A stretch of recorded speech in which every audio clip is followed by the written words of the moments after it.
A lot of things to get into, but I think a lot of people in the sports world, myself included, are reacting to Draymond Green with a pretty long and sort of thoughtful rant yesterday after the Warriors game. Take a listen to Draymond. To watch Andre Drummond before the game sit on the sideline, then go to the back, and then come out in street clothes because a team is going to trade him is bullshit. But you can say Andre Drummond is getting traded publicly, and we're looking to trade him publicly, and he's to stay professional and just deal with it. But then when Kyrie Irving say, oh, my mental health is off, everybody go crazy about that too. Do you not think that affects someone mentally? As much as we put into this game to be great, to come out here and be in shape, to produce for fans every single night, and most importantly, to help your team win, do you think that doesn't affect someone mentally? But as players, we're told to, no, you can't say that, you can't say this, but teams can. It goes along the same lines of when everyone wants to say, oh, man, that young guy can't figure it out. But no one wants to say the organization can't figure it out. At some point, the players must be respected in these situations, and it's ridiculous, and I'm sick of seeing it. Y'all have a great night. I'll see y'all tomorrow. Oh, my gosh, you're awesome. You're still awesome. Actually, you're 100% wrong, okay? Here's what we've done. Here's the society we've become. And this does relate to a college basketball story of Jalen Johnson, which we'll get to, which we'll get to, okay? Let's start with Andre Drummond, who somehow Draymond Green is bothered by the fact that they're looking to trade him because he's on a bad team with what's seen as a bad contract, and he's going to be traded to a team that likely has a chance at going deep in the playoffs like the Toronto Raptors, who apparently, and maybe the Brooklyn Nets. So Draymond would lead you to believe that because he's mentioned in trade rumors that we're supposed to be understanding of his mental health because he's told to be professional. Like, hey, look, Draymond, I get it. Okay, I think he's a really smart basketball player. I think he's a pretty smart human being. But this is the problem with guys within their own workspace where they lose track of reality. And let me help you out with reality.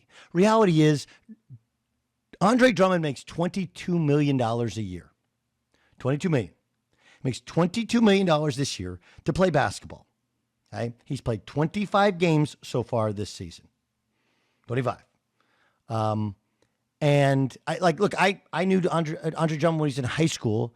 Donnie Marshall used to bring him to St. Joe's College, where Jim Calhoun coaches now, and we'd play pickup ball with him. He's a nice kid, likable kid, obviously never really developed in terms of his shooting, but he's a tremendous rebounder, shot blocker. I mean, look, dude, he's averaging 17.5 and 13.5 on a bad team.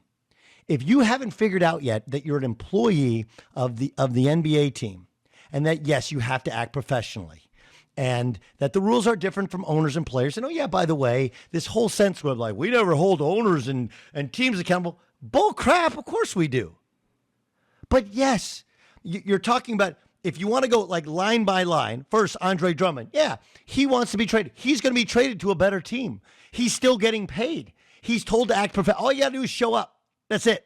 Show up, work hard, go home. That's all you got to do. So let's not act, oh my God, it hurts his mental health care. Sorry, nobody actually cares in that particular instance. Kyrie Irving taking 7 games off for mental health. Did anybody have an issue with that? A little bit. It was more the fact that he didn't even call his coach. Okay, he didn't call his coach. No one knows or can understand what he's going through. And Kyrie's done himself no favors with so many things he's done in the past. He has no positive equity with people, no matter how talented he is. Okay, he's burnt bridge after bridge after bridge. He had the balls, the chutzpah, which means balls, to say, we don't really have a head coach. We just kind of work together on things. Like he's even claiming, I decided that James Harden is going to be the point guard of the Brooklyn Nets. So stop with you guys are too harsh to him. Like everything that Draymond Green sounded really good and sounded really profound and sounded really bold and forceful. And so he doesn't actually have to take question and answer. But you know what? Sorry, dude. Nobody cares. I mean, look, these guys aren't getting fired. They're not getting cut.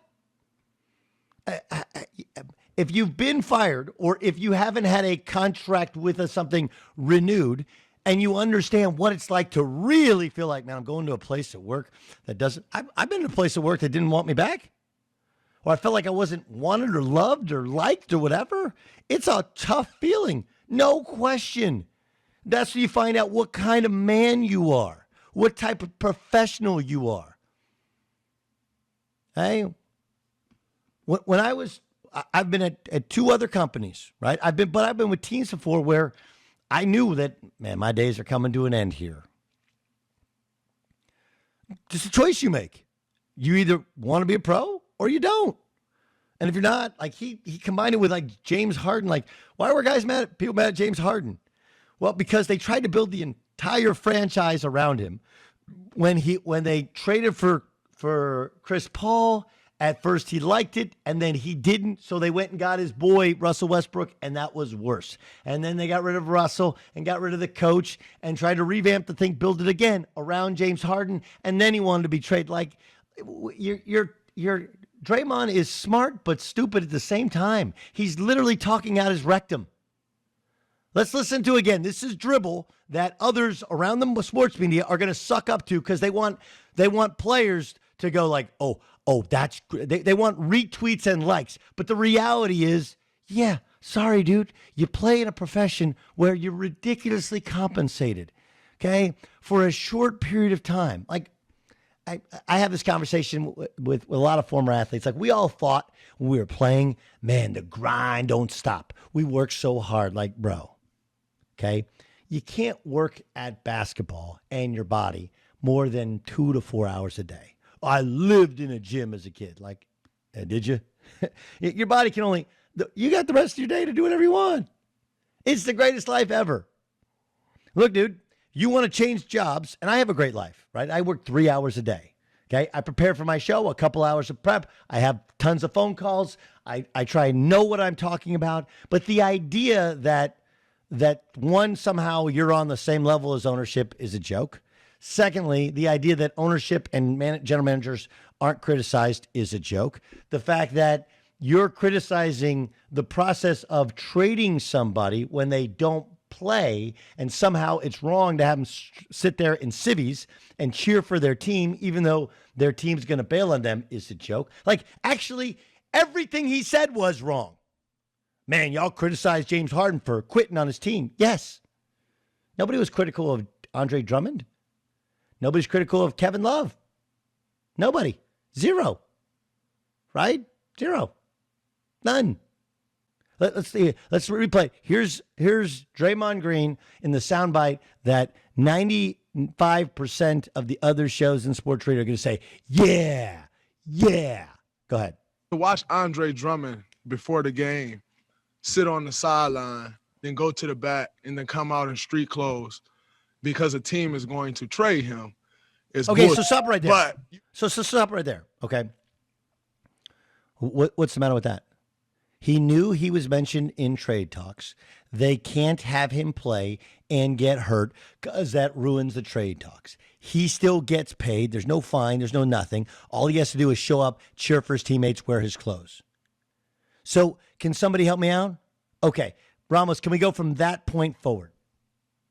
Team is going to trade him is bullshit. But you can say Andre Drummond is getting traded publicly, and we're looking to trade him publicly, and he's to stay professional and just deal with it? Yes. But then when Kyrie Irving say, oh, my mental health is off, everybody go crazy about that too. Do you not think that affects someone mentally? As much as we put into this game to be great, to come out here and be. That does nothing what you said. It's all dribble. There's nothing what you said. This is like was it Billy Madison? Everything you just said is the dumbest thing anyone's ever said. Whatever it was, I just, you're comparing Kyrie Irving, again, $30 million a year, who as a free agent said he was going to sign with the Boston Celtics before the season. Nobody forced him to do so. He just grabbed the mic. He's like, hey, if you have me, I'm going to re-sign. I'm going to stay here forever. I was like, yeah. And then it went south. The guys didn't like playing with him. He kept switching on to Giannis. They get beaten in the playoffs. There's no real connectivity with the team. He signs as a free agent, part of the business.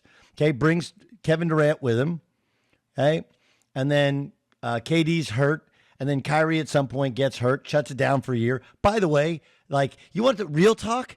Like, Kyrie Irving last year, when everyone went down to the bubble, he could have played. He chose not to. He could have joined his team in the bubble. He chose not to. Okay.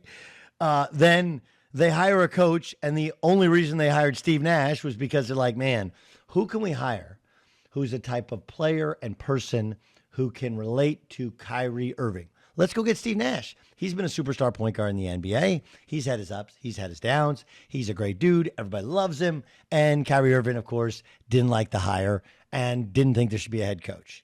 And then a couple games in the season, Kyrie Irving was like, I need a mental health break, but I'm not going to tell anybody I need a mental health break. I'm just going to not show up to work.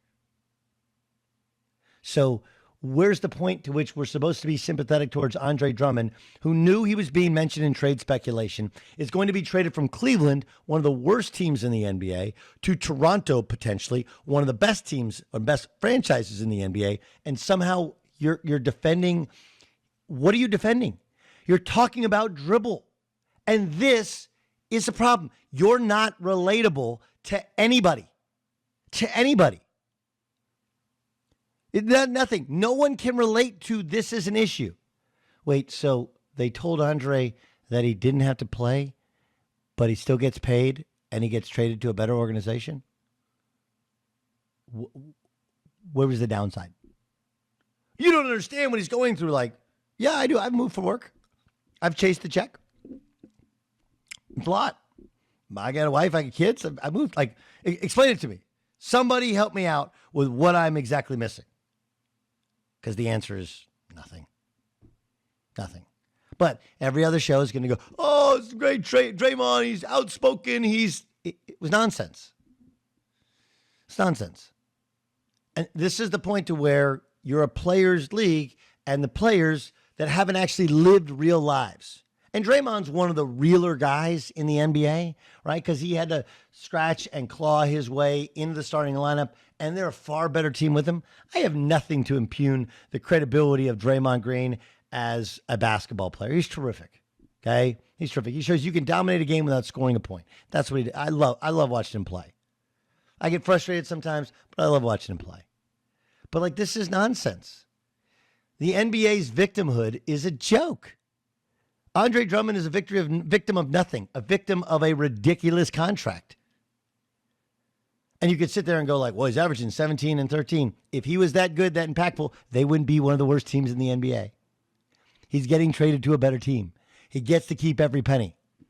Where's the issue? He's got to move? All right, moving sucks. Guess what? Those are first world problems when you're making $20 million and you got to flip your house and go get a new condo in Toronto.